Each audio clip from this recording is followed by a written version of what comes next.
রথের মেলায় যাবো অথচ পাঁপড় খাবো না, লাইন দিয়ে ফুচকা খাবো না, ঘুগনি খাবো না, কোনো রকম রাইড চড়বো না, তাহলে কী মেলা ঘোরা হলো? দেখেছো তো, একটু বেশি বলে ফেললাম। আমি কিন্তু কোনো রাইড চড়ি না, ভয়ে। তাহলে চলো শুরু করি আজকে মেলার ভিডিও।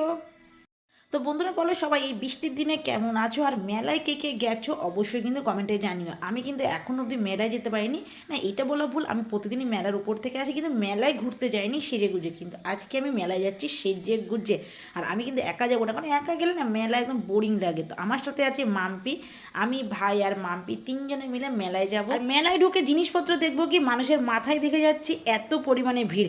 আমি দেখেছি বৃষ্টি হোক কি রোদ্দুর হোক যাই হোক, মেলা কিন্তু কোনোদিন খালি যায় না। মেলা ঘুরতে ঘুরতে আমার চোখ তো আটকে গেল এখানে। আর এখানে দেখো এত সুন্দর সুন্দর কানের, দেখে কার না চোখ আটকাবে।